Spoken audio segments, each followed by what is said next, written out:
네, 이슈 3합 시간입니다. 신윤희 변호사, 김필성 변호사 함께하겠습니다. 두 분 안녕하십니까? 네, 안녕하세요. 자, 이슈 3합 시작을 하는데 공식 질문 먼저 들어가겠습니다. 두 분께서 한 주 동안 관심을 가졌던 뉴스 어떤 게 있는지 먼저 우리 신윤희 변호사님. 네, 어제 뉴스예요? 네, 보도가 됐는데 드디어 이제 그 대통령 관저에서 네. 계속 머무르고 있었던 V1이냐 V0냐 네. 김건희 씨가 윤석열 체포 직후에 경호처 직원에게 총을 가지고 다니면 뭐하냐 그런데 쓰라고 있는 건데 예. 질책성 말을 하면서 마음 같아서는 뭐 이재명 대표를 쏘고 나도 죽고 싶다 이런 이야기를 했다고 해요. 네. 그러니까 이게 총기 사용에 대해서 직전에 피청구인 윤석열이 김성훈 차장에게 총을 쏠 수 없냐, 했다는 네, 거잖아요. 검토 지시를 내리고 예. 총이 안 되면은 칼이라도 쓸 수 없냐 뭐 이런 네. 지시를 했다고 하는데 그렇죠. 이번에 이 김건희 씨의 이런 발언은 김성훈 그리고 이제 또 이강호 본부장까지 함께 영장이 청구되지 않았습니까? 그 영장 청구에 그 영장 청구서에 기재가 됐고 사실 이 발언 자체는 경찰이 확보해서 이렇게 영장 청구에 기재까지 된 걸로 예, 밝혀졌는데요. 정말 사실 이재명 대표를 뭐 총을 쏘고 나도 죽고 싶다 이런 표현이 그냥 어떤 수사적인 표현이 아니라 실제로 지금 이재명 대표가 그런 위협을 받고 방탄복 네, 입었던데요, 방탄복을 이제? 입고 예. 지금 밖에 나오고 있지 않습니까? 이제 그런 것과 다 연결이 되지 않나. 그리고 누구를 총으로 뭐 쏜다 안 쏜다 이런 이야기가 그냥 나올 수가 없는 것이 기존에 이제 노상원 수첩에도 그 정말 야당 대표, 여당 대표 다 뭐 폭사 나오죠. 예, 이런 게 다 수거, 나오지 않습니까? 폭사, 자폭 뭐 얘기 여러 얘기들이 그렇기 때문에 나오죠. 지금 예. 이런 이야기가 예. 뭐 대통령 관저에서 나를 체포하러 오면은 총을 쏠 수 없냐 이런 이야기부터 뭐 기관단총을 뭐 관저에 옮겨놨다 이런 이야기가 다 지금 나오고 있는 겁니다. 그래놓고 뭐 이강호 본부장이 들어오면은 뭐 기관총 들고 나가라고 지시를 내렸는데 이 지시는 체포 때문이 아니라 시위대가 들어올 경우라고 말을 또 변명을 그렇게 한 걸로 지금 알려졌는데 지금 무슨 이 상황이 정말 이게 뭐 화가 나서 아니면 하는 소리로 아예 총 있으면 막 이게 아니에요. 네네네. 대통령의 배우자가 질책을 했고 그것을 이제 질책받은 경호원이 상부에 보고하는 어떤 포렌식 과정에서 나왔던 내용들이거든요. 그러면 약간 공식적인 어떤 질책, 공식적인 문책으로 봐야 되는 거 아닙니까? 이게 사실 총체적인 문제가 있는데 네. 일단 영부인이 네. 대통령 배우자가 이런 지휘를 할 수 있는 위치에 있는가? 그것도 놀랍습니다. 예, 그게 지휘하죠. 일단 총설하고. 하고 할 수 있는가? 그리고 그런 얘기를 한 것이 이 내용이 네. 총을 쏘라는 얘긴데 이런 말을 대통령이 했어도 사실은 문제죠. 난리가 날 문제입니다. 예. 그 뭐 예를 들면 전두환 같은 경우에 예. 누가 발포 명령했는지를 끝까지 추적을 했잖아요. 그리고 죽을 때까지 네, 그 문제가 얘기 됐잖아요. 못하고. 예, 문제가 됐잖아요. 예. 이게 만약에 정말 그 자리에서 한 발이라도 총이 발사가 됐으면 이거는 이제 다시 이제 역사적으로 추적해야 될 문제가 될 수도 있었던 건데 그렇죠. 이 말을 예. 대통령도 아니고 영부인이 저 경호실 사람들을 불러놓고 질책을 하면서 이런 얘기를 했다는 거는 이거는 사실 간단히 넘어갈 수 있는 문제가 아닙니다. 그렇죠. 이게 뭐 글쎄 실제로 총이 발사되지는 않았기 때문에 어떤 범죄에 해당하는지 여부는 좀 따져봐야 되겠지만 적어도 여기에 대해서 일단 진실은 밝혀져야 되고요. 네. 밝혀져야 되고 여기에 대해서 뭐 어떤 식으로든 형사적으로 어렵다고 하더라도 어떤 식으로든 책임을 묻는 물어야 게 된다. 될 것 같아요. 예. 저는 그렇게 생각해요. 윤석열 대통령이 체포하러 올 때 나를 막아라, 나를 지켜라, 총기 사용해서 검토한 거, 이런 네. 지시 내린 거, 이런 거 자체는 특수공무집행 방해죄 아닙니까? 네. 이것에 대해서 서로 간에 아무런 의사에 대한 교환 없이 각각 총 얘기를 꺼냈을까? 그렇게 생각하지 않거든요. 같이 얘기했을 것이다, 두 사람이. 네, 같이 얘기한 것이지 이게 한 사람이 단독적으로 총 검토 지시를 했는데 왜 그때 안 쐈어요? 이런 이야기를 하는 게 아니다. 그래서 저는 그 자체가 함께 특수공무집행 방해죄, 방해 교사죠. 네, 네. 교사를 한 것으로 저는 봐야 그렇게 된다. 아니, 그리고 공무로 볼 가능성은 충분히 있는데 네. 근데 수사는 해봐야 될 것 수사해 같고요. 봐야 네. 된다. 만약에 이제 그런 게 드러나면 사실은 엄벌해야죠. 엄벌해야 된다. 자, 우리 김필성 변호사가 눈여겨본 이슈, 뉴스 어떤 게 있습니까? 뭐 여기 아마 다 많이 들으셨을 텐데 네. 이게 이제 보도 자체는 그저께 됐습니다. 그 육군에서 네. 영현백 영현배. 예. 종이관 1,000개를 이제 마련했다는 거예요. 이게 이제 그 주문해서 주문된 게 12월 11일이라고 합니다. 그러니까 예. 이제 계엄 이후입니다. 이게 12월 11일에 납품됐다고 하는 게 이제 육군이 공식 반박을 냈거든요. 네. 근데 반박을 내긴 해서 반박 기준에서는 그런데 근데 이제 내용을 보면 작년 8월 22일 날 이군남 사령부 소속 군무원이 서울의 종이관 업체에 갑자기 전화를 해서 네. 시신 이동 보관 업체를 알아보고 있다. 그다음에 이런 걸 물어보고 그다음에 종이관 만들면 제작 소요 시간이 얼마나 걸리냐. 한 번에 몇 개까지 운송할 수 있냐. 내용을 보면 상당히 구체적입니다. 그리고 네. 곧 쓸 것처럼 물어본 거예요. 이게 이제 좀 제가 이제 육군 쪽의 반박을 좀 말씀을 드리는 게 맞을 것 같아서 그 균형을 맞을 것 같아서 그걸 어떻게 바라볼지의 기준이 될 것 같은데요.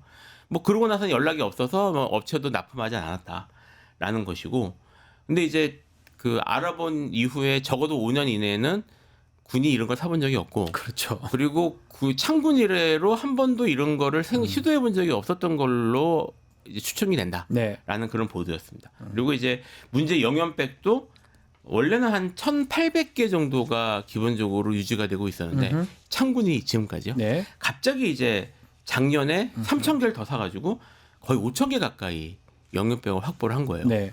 그래서 이제 이게 그리고 말씀드렸던 납품된 날짜는 12월 11일입니다. 네. 그러니까 이게 지금 딱 그 계엄 시기하고 맞아 떨어지는 것이어서 뭐 이제 계엄이 지금 그 즉흥적으로 된 건 아니라는 건 이제 거의 드러났으니까요. 네. 작년 8월 정도면은 이제 구체적으로 계획을 세웠을 때란 말이에요.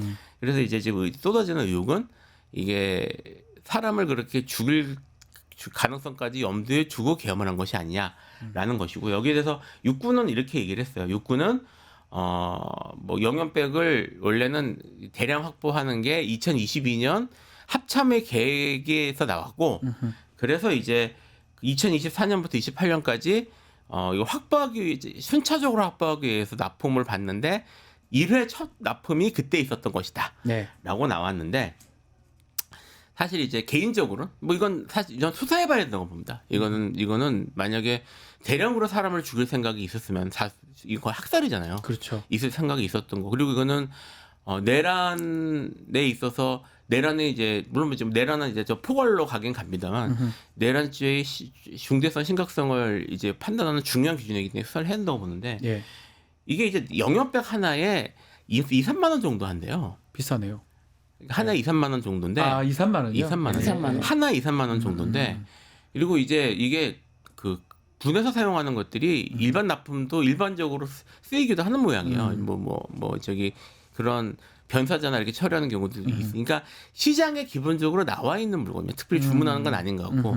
근데 이거를 순차적으로 4개년이나 계획을 만들어 가지고 그렇게 차근차근 할 것인가? 장기 계획을 세워서. 찾아보면 저 나올 거. 영연백이 뭐냐 하면 영연이라는 말을 일반 우리 시는 잘 모를 것 같은데 시신을 좀 높여주는 그런 의미고요. 저도 군대에 있을 때 이제 영연 시설들도 있어요. 영연만 하는 그런 병사들도 있고 부관 병가에서 그런 걸 하는데, 사실은 그 지퍼 백입니다. 시신 올려고 우리 월남전 이런 거 네. 베트남 전쟁 보면 나오는 그 결국은 지금 말씀대로라면 국지전이나 사람이 많이 죽을 수 있으면 빨리 그 시신을 처리해야 되니까 그런 의미에서 빼길 수도 있고요. 또 수거하려고 빼길 수도 있고요. 그러니까 그걸 확인을 좀 해봐야 되겠죠. 근데 종이관은 네. 말씀하신 것처럼 창군 이래 종이관을 군에서 이렇게 준비한 적은 없었다는 게 군 네. 관계자의 설명이거든요.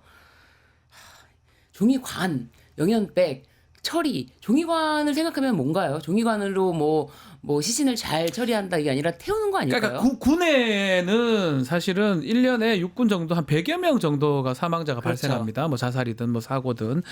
근데 그렇게 사망한다 하더라도 영연백이 필요 없습니다. 네. 총성적으로 옆에 다 군병원도 있고 글로 인도하면 되는데 백이나 종이관이 필요하다는 거는 뭐냐면 아주 급전적인 상황인 거예요. 전투를 하고 있다든지 그런 시설들을 이용할 수 없는 상황이니까 아주 급변적인 상황에서 한다고 해석할 수밖에 그렇죠. 없는 거잖아요. 그러니까 이제 우리가 좀 전에도 제가 말씀드렸지만 그 노상원 수첩을 생각할 수밖에 없는 그렇죠. 거고 거기서 뭐 사고라든지 가스, 폭발 그리고 뭐 침몰, 격침 이렇게 대량 어떤 살상에 대비한 이런 게 아닐까 이게 연결될 수밖에 없는 그렇죠. 이야기가 지금 계속 나오고 있는 거거든요. 네. 그러니까 제가 사실 육군이 이제 어제 밤에 이제 반박을 냈는데요. 네. 육군이 만약에 사실이 뭐 정말 이제 장기 계획에 따라서 한 거면 억울하겠죠. 네. 근데 지금 그 발표한 내용을 보면은 아주 짧아요. 문장 몇 개 안 됩니다. 이거 의혹을 씻고 싶다면 지금 2022년에 합창 계획이 있었고요. 그다음 2024년부터 28년까지 중기 영연백 확보 준비 계획이 있었다고 합니다. 네. 이게 좀 약간 이상한데 그걸 중기 계획 뭐가 그 중요하다고 그게 그거 중기 계획 했던 거 그거 공개해 주시면 됩니다. 공개하면 돼요. 예, 그게 뭐 군사 기밀일 것도 없고. 그리고 왜 이군단 같은 야전 부대에서 그런 걸 합니까? 그러니까요. 국방부에서 하죠. 그런 걸 산다면. 그러니까 이거를 의혹을 불식시키기 위해서라도 이걸 공개해 주시는 게 맞고요. 만약 공개가 되지 않는다면 국민들은 아마 끝까지 의심할 수밖에 없을 거예요. 그러니까 오늘 총기 얘기, 영연병 얘기 다 어마어마한 얘기들이거든요. 그렇죠. 자, 근데 사실 탄핵 심판 선고 이거하고도 또 연관이 있는 것 같습니다. 아마 이게 보도가 지금 나오는 게 뭐 저는 개인적으로 이런 정도도 있는데 네. 탄핵 심판 선고 안 할니까 헌법재판관님들 이런 의미로 언론들이 하는 거 아니냐 생각도 드는데 선고 얘기 똑같은 질문 또 드려봐야 될 것 네. 같아요. 언제 나는 겁니까? 언제라는 것에 대해서는 네. 뭐 사실 뭐 누구도 알 수 없다라고 보여지고요. 이제는 저희들 예측을 여기 다 우리 법률가고 우리 저희 경험에 비춰서 예측을 해봤는데 예측이 잘 안 맞아요. 그렇죠. 아예 안 맞아요. 네. 네. 그럼 어제까지만 해도 엄청나게 이제 금요일에 발표될 것이다. 오늘 지정하고 발표될 것이다. 이런 얘기가 많지 않았습니까? 그렇기 때문에 선고일 예측하는 거는 좀 무의미하다. 근데 왜 네. 이렇게 늦어지는 것일까? 네. 이것에 대해서도 뭐 예측하는 게 사실상 여러 가지 이제 설이 지금 다 있어요. 지금 나올 수 있는 경우에서는 모두 다 나온 것 같아요. 제가 네, 봤을 때는. 다 나왔어요. 네네. 네. 근데 저는 뭐 헌재에서 이것에 대해서 이제 어쨌든 우리는 조급하게 선고하지는 말자, 조급하게 결정을 내리지 말자라고 해서 시간을 들여서 충분히 숙고합시다. 뭐 어떤 이런 것에 대해서는 저는 이런 것에 대해서는 의견 일치가 돼 있지 않을까. 왜냐하면 뭐 나온 이 설 중에 또 뭐 절차에 관한 문제에 대해서 문제 제기를 할 경우 계속 설득을 하느라 만장일치로 하기 위해서 시간이 많이 필요하다라는 이야기도 있는데 사실은 어떤 마음의 결정이 이렇게 있다면은 이거를 설득한다는 거는 거의 불가능하거든요. 뭐하러 설득합니까? 네네. 설득 안 돼요. 예, 그렇죠. 그래서 이게 설득하는 과정 때문에 시간이 길게 걸린다기보다는 글쎄요, 이제 천천히 하는 것에 대한 합의는 되어 있어서 뭐 국민들의 이런 애타는 심정에 대해서 일일이 그거를 우리가 모르는 바 아니지만 우리도 우리 나름대로 일을 하고 있다 뭐 이런 취지? 예를 들면은 지금은 다 이미 지난 이야기지만 공수처가 체포를 굉장히 시간을 많이 들여서 하지 맞아요. 않았습니까? 그때도 좀 국민들이 피가 좀 말랐어요. 그렇죠. 사실 그 당시에는 이제 흰눈을 정말 그 은박지로 다 맞으면서 막으면서 키세스 단들이 거기 간주 앞을 지킬 정도로 그렇게 정말 밤샘을 몇 날 며칠 하고 나서야 겨우 체포 오늘인가 아침마다 일어나서 다 체포를 손꼽아 기다렸던 것처럼 돌이켜 보니까 네. 탄핵을 소추할 때도 네. 오늘 하냐 내일 하냐 이러면서 두 번째 됐지 네. 않습니까? 네. 또 체포할 때도 네. 오늘 하냐 내일 하냐 잠 설치고 이번도 선고 때까지 이렇게 국민들이 그렇죠. 잠을 설치고 있는 네. 것 같습니다. 그런데 이제 제가 그래서 지난 일에 대해서는 또 이제 박근혜 씨 탄핵됐을 때 당시를 분위기를 보면은 그 당시 자유한국당이 그런 이야기를 했어요. 선고일이 그때도 잡히기 전이었어요. 네. 전에 승복해라. 헌재 결정에 승복해라. 지금 똑같더라고요. 예. 지금 국민의힘에서 하고 있는 승복해라.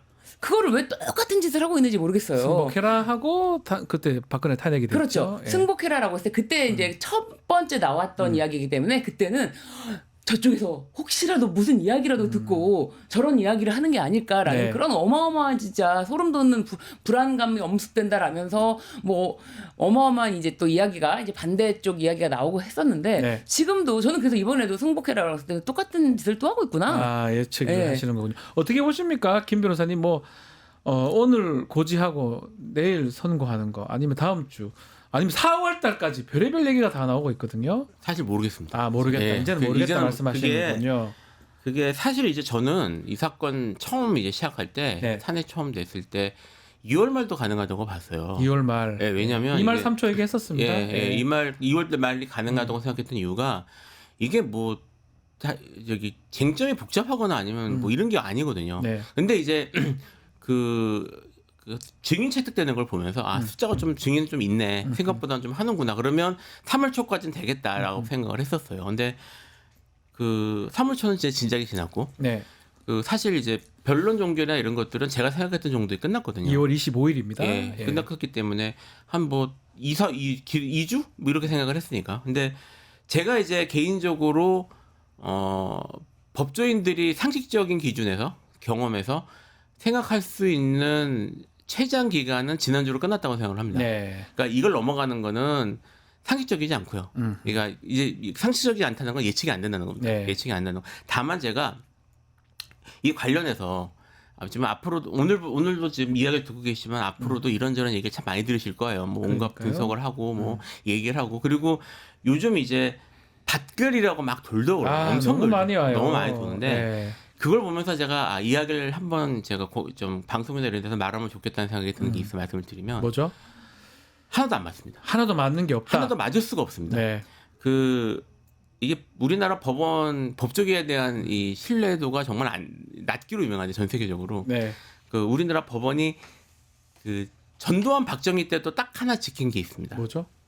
판결 내용을 미리 누설하지 않는 거. 보안을 유지한다면 예. 판결 보안. 판결 네. 보안을 유지하는 거는 그거는 정말 탈가차입니다. 예. 그게 이제 그 판결 보안을 이게 대표적인 케이스가 어떤 거냐면요. 네. 아마 이제 그 법조계에 계신 분들은 뭐 일하면서 한 번 이상 들었을 사건인데 그 법조파동이라고 사법파동이라는 게 있었어요. 사법파동, 예. 그게 이제 박정희가 한참 서슬 펄을 때 박정희가 원하는 대로 대법원이 판결을 안 맞춰줬다고 대법원 대관들을 막 탄압하고 했던 사건인데 네. 그게 미리 내용이 누설되고 판결 내용을 어떻게 했는지 알았으면 판결 낸 다음에 그럴 게 아니라 네. 판결 전에 했었어요. 했었어요. 근데 이게 사법파동이라고 부르는 게 두 번 있었는데 둘 다 끝난 파법 결정이 이제 판결 나오고 그리고 경로에서 했던 것들입니다. 그러니까 그때 당시에도 그런 게 불가능했고요. 그 다음에 박근혜 같은 경우도 그 이번에 계엄 관련해서 얘기 나오면 다시 한번 또 그 얘기가 나오는데 박근혜와 청와대는 탄핵 기각을 확신했다고 그러거든요. 네, 그렇게 들었어요. 예. 네. 그러니까 사실 그때 당시에 박근혜 청와대에서도 헌재 분위기를 전혀 몰랐다는 얘기예요. 네, 맞습니다. 그러니까 그런 권력자들이나 독재자들도 헌재나 법원이 어떻게 돌아가는지를 미리 알아내는 게 불가능한데 신문이나 아니면 뭐 뉴스, 그러니까 미디어에 나와서 이런저런 얘기하시는 분들이 그런 정부에 접근할 수 있는 방법은 없습니다. 네, 전부 없어요. 자기 추측을 강하게 얘기하는 거고요. 제가 이야기를 또 하는 이유가 최근 댓글들을 저도 받아보는데 네. 보면 정치적 목적이 있는 것 같아요. 그렇죠. 대부분. 예, 네. 그러니까 뭐 이제 사람들 불안감 조성하고 그러니까 뭐 이제 사실 대본이 그거거든요. 이게 헌재 안 될 것 같다, 네. 탄핵 안 될 것 같다 이런 식의 내용들, 불안한 내용들이 사실 많은데 그거 구체적으로 이름 뭐 어느 재판관 이름도 찍어서 막 돌려요. 나올 수 없습니다. 그러니까 그냥 차라리 제 입장에 아까 말씀하셨던 것처럼 이게 뭐 아까 체포도 그렇고 이것도 벌써 그걸 그랬구나 우리가 이런 생각 드시잖아요. 네. 그냥 마음 편하게 기다리시는 게 제일 나은 것 같아요. 자, 그러면 뭐 일단은 뭐 여러 가지 뭐 얘기를 하는 게 사실 저도 그래요. 저도 계속 예측을 해드리고 뭐 법률 그런 남들보다 조금 더 법률을 했기 때문에 경험이 있기 때문에 했는데 안 맞으니까 사실 말씀드리기가 죄송스러운데 그래 그나마 여러 가지 뭐 경우의 수 중에는 이견이 있다 재판관들 또 문구를 끝까지 조율하고 있다 아니면 마지막 세 가지 정도가 세 번째가 뭐냐면 전원 일치하려고 계속 시간 끌고 있다 이러는데 그나마 뭐 이런 질문도 좀 의미는 없긴 하지만 어떤 것 같습니까? 글쎄요, 저는 이 세 개가 뭐 경우의 수 다라고 봐야 되겠죠. 뭐 그냥 끌고 있다는 건 아닐 거 아니에요. 그냥 끌 리는 없다고 네. 봐야 되고. 그러니까요. 뭐 문구를 조율하는 게 저는 그나마 그러니까 저도 이게, 그렇게 생각이 들긴 하는데 네. 그러기엔 너무 길어요. 너무 길어져요. 지금까지 이번 주까지는 어제까지는 통지가 고지가 돼야 됐었는데 이번 주에 안 된다면 사실은 지금도 한 일주일 정도 오버된 상황인데 다음 주까지 간다는 건 사실 납득하기 어렵거든요. 그렇죠. 사실 뭐 그런 얘기도 있었지 않습니까? 3월 12일 전에 네. 선거를 하면은 이제 보궐선거랑 같이 할 수 있으니까 그러면은 뭐 300억 정도의 예산을 네. 뭐 줄일 수가 있다라고 하는데 선거 비용을 좀 줄일 수가 있다라고 네. 이제 그런 얘기도 있었는데 그런 이야기 그런 거 다 무의미하다. 다 필요 그리고 없다. 저는 그렇게 생각이 들어요. 이제 헌재 재판관 그러니까 이 그들만의 리그에서는 우리라도 이런 상황에서 신중을 기해야 되지 그런 않겠습니까? 생각하는 이렇게 것 같다. 누가 한 명이 이야기했다면 그 이야기에 대해서 그래도 이거는 좀 국민적으로 하니까 빨리 합시다 이런 이야기를 하기가 이런 것에 대해서는 합의가 잘 안 되지 않았을까? 그래서 그렇게 주장을 한다면 시간을 끌고자 한다면 그것에 대해서는 충분히 맞춰주는 그 대신 뭐 그 자체가 의견의 불일치가라기보다는 최대한 누군가는 천천히 하자라는 분명히 의견을 냈을 것이고 우리라도 신중하게 해야 된다. 이럴 때일수록 급할수록 돌아가라는 말이 있습니다. 뭐 이런 이야기도 있지 않습니까? 그래서 이제 그런 것에 대해서는 그들만의 리그에서는 그래 우리라도 좀 우리가 이제 마지막 부르담 이렇게 생각하면서 시간에 대해서 이제 무제한 지금 거의 그럼 차라리 그런 경우라면 누구 말대로 스케줄이라도 좀 알려주는 게 낫지 않나요? 예를 들어서 12일 정도에 우리 2주 정도 더 걸릴 것 같다. 기다려라. 그것도 안 되나요? 그렇게 이제 사실은 이제 보통 일반적인 판결은 기다려달라 하죠. 하고 날짜 잡잖아요. 변론 종결할 때 얘기하잖아요. 네, 한 달 후에 매달 며칠 날 판결 합니다. 선고 예. 있습니다라고 얘기해 줍니다. 근데 이제 재판부에서. 헌재는 이제까지 그렇게 안 해왔기 때문에 네. 선고를 그렇게 안 해왔기 때문에 이게 딱 날짜를 정해놓으면 듀를 딱 정하는 거니까 네. 그때까지 숙제를 끝내야 되잖아요. 예. 그러니까 이제 그런 것들이 자기들은 뭐 부담스러워서 그런 게 아닌가 싶긴 합니다. 그렇게 싶긴 한데 이게 지금 말씀하신 것처럼 예측 가능성이 너무 떨어지고 이게 저는 뭐 재판관 간 이결이나 이런 게 문제되다고 생각하지는 않거든요. 네. 이게 사실 평의가 갈린다거나 대립이 되면 저는 헌재가 좀 다른 움직임을 보일 거라고 생각을 하는 쪽입니다. 얘기가 좀 길어서 이건 제가 의견 생략을 하겠습니다. 예. 근데 어쨌든 그리고 문구 조율은 이게 사실 뭐 이렇게 오래 걸릴 게 아니에요. 네, 문구 조율은 뭐 저도 사실 지난주까지 했으면 문구 조율이라고 얘기를 했을 건데 더 이상은 그 얘기는 아니고 의미 없을 것 같아요. 그러니까 이제 지금 말씀하셨던 것처럼 헌재가 그 여러 가지 그 재판 외적인 것들을 고려하면서 판결 시기를 잰다거나 그러니까 뭐 사실 이제 특히 헌재 같은 경우는 그 이제 진보냐 보수냐 딱 갈리잖아요. 갈리기도 하고 누가 나를 임명했냐 이런 게 갈리기도 그렇죠. 하고. 그러니까 뭐 공식적으로는 내가 누구 임명을 받았으니까 내가 그쪽 생각을 안 할 수 없어 이렇게 말하지는 않겠죠. 평이합니다. 하지는 않겠지만 뭐 이런저런 얘기를 하면서 이게 사실 끄는 게 유리한 정치적인 걸 이제 대변하시는 분도 계실 거고 그런 걸 감안하시는 분이 네. 그런 분들이 시기주를 얘기를 하면서 그쪽에 있어서 일치가 안 되는 게 아닌가 그런 느낌이 좀 들어요. 뭐 그렇게 봐도 될 것 같습니다. 네. 어쨌든 오늘 고지는 안 될라나요? 뭐 이제 말할 수도 없는 것 같아요. 그냥 네. 뭐 기다릴 수밖에 없는 네. 것 같은데 저는 국민들은 어쨌든 뭐 8대 0으로 이거는 결론은 8대 0이다 이렇게 네, 보시는 맞습니다. 거군요. 그것에 네. 대해 흔들리지 않기 때문에 좀 저는 그렇게 이제는 조금 오히려 지치지 않게 되었어요. 사실 뭐 월요일, 화요일, 수요일 막 계속 이렇게 특히 수요일만 막 기다리고 그랬는데 네. 근데 이제 이렇게 시간을 끌다 보니까 일반 국민들께서도 뭐 탄핵을 바라는 국민들께서도 헌법재판소 뭐 하냐라고 이제 많이 이제 화를 내시고 하는데 네. 그런 거는 좀 아직까지 좀 지양해야 되지 않나 저는 그렇게 생각합니다. 네. 이제 법조인들 지금 사실 언론에서 보도되는 거 보면은 뭐 탄핵 기각과 탄핵 찬성에 대해서 이런저런 팽팽하고도 복잡하고도 이런 논쟁들이 벌어지는 것처럼 보도를 합니다만 네. 사실은 전혀 아닙니다. 네. 전혀 아니고요. 저도 이제 학자들 뭐 헌법학자들 이런 분들 얘기를 좀 들어보면 없는 건 아닌데요. 한 90% 이상은 다 끝난 거고 그 중에 저도 이제 그 생각입니다. 몇몇 사람들이 사실은 그런 분이 있는 거라 사실 논쟁거리가 별로 없어요. 없고 이게 지금 이게 뭐 최근부터 각하 얘기를 또 하더라고요. 이렇게 해서 이제 그 전에 기각 얘기를 했지만 기각 각하 전부 법리적으로 말이 안 됩니다. 여기서 지금 제가 법리적인 얘기를 자세히 하긴 좀 그렇지만 그런 거 걱정하지 않으셔도 됩니다. 그런 거 걱정하지 않으셔도 되고 그러니까 저는 이렇게 말씀드리고 싶어요. 그러니까 뭐 시기를 조절하는 거 어쨌든 시기는 어쨌든 조절하는 건 맞는 것 같아 보이는데 이번 주까지 온 걸 봐서는 제가 아까 얘기했던 것처럼 차라리 그냥 잊어버리고 저 다른 거 즐기시다가 다른 거 하시다가 그럴 수가 없습니다. 그럴 수가 네, 예, 없어요. 집회에 나가야 됩니다. 네, 다른 거 하고 있고 잊으면 안 됩니다. 사실은 그렇게 하다가 어떻게 보면은 갑자기 구속 취소가 됐다 이런 생각이 네, 들어서 그래서 또- 저는 우리가 할 수 있는 각자의 자리에서 할 수 있는 모든 거를 다 해야 된다. 네, 뭐 구속 예. 취소도 컸던 것 같아요. 예, 예. 만약에 윤석열이 밖에 나오지 않았으면 이 정도 걱정까지는 안 올라왔을 건데 그러니까 사법부를 못 믿는 거 아니겠습니까? 헌법재판소도 사법기관으로 보면 같이 이렇게 우리가 알 수 없는 국민들이 알 수 없는 어떤 법조인도 알 수 없는 그런 것들 0.00001%의 가능성을 100% 가능성 만드는 거 그런 것들을 불안해하는 게 아닌가 생각이 듭니다. 자, 마은혁 후보자를 아직 최상목 대행이 임명을 하지 않고 있습니다. 이거 왜 임명 안 할까요? 이건 어떻게 봐야 됩니까? 이거 직무유기죄라고 봐야 될 것 같은데. 직무유기죄죠. 그러니까요. 이거 직무유기죄고요. 이제 이게 뭐 단순히 임명하지 않는 것이 아니라 저기 기속행위 명백한 헌법상 네. 헌법상 기속행위잖아요. 저기 임명해야 되는 게 지금 해야 한다. 예, 그게 지금 권한쟁의에서 결정이 났는데 권한쟁의를 무시하는 거는 이거는 뭐 단순 사실 더 좀 더 생각을 해봐야 되겠습니다. 단순한 그 수준의 그냥 직무유기도 아닙니다. 이거는 당장 그 이재명 대표가 한 말이 맞아요. 이거 당장 들이닥쳐서 체포해도 할 말이 없는 상황. 현행범이니까 예.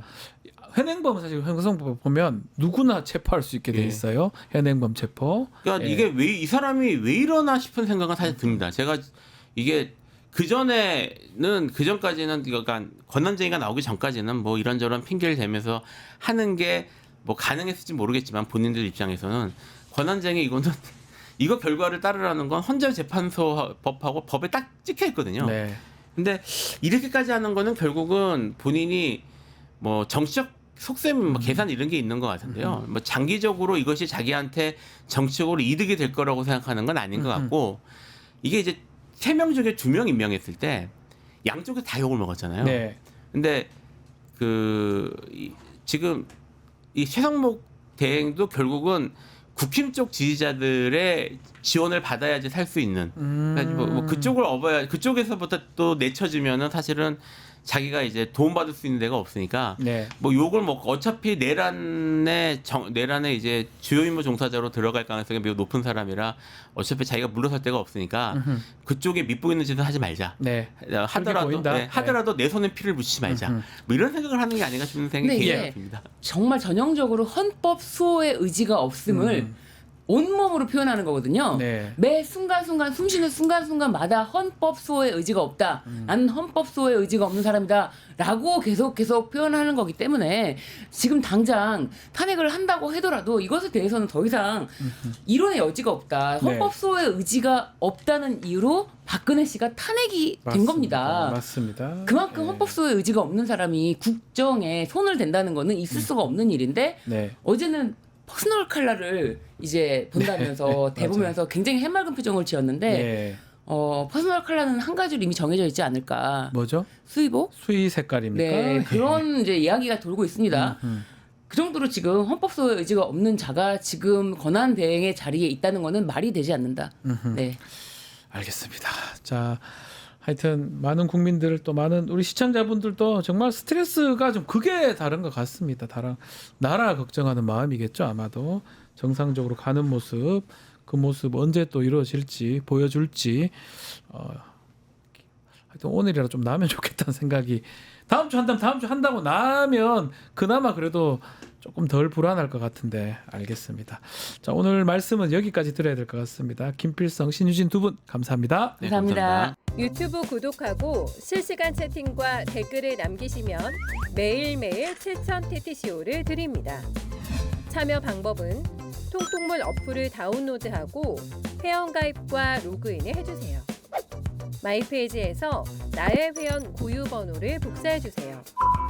유튜브 구독 후 실시간 채팅이나 댓글창에 고유 번호를 한 번만 입력하면 준비 끝! 지금 유튜브 채팅과 댓글 쓰기 참여하고 실천 TTCO 받아가세요.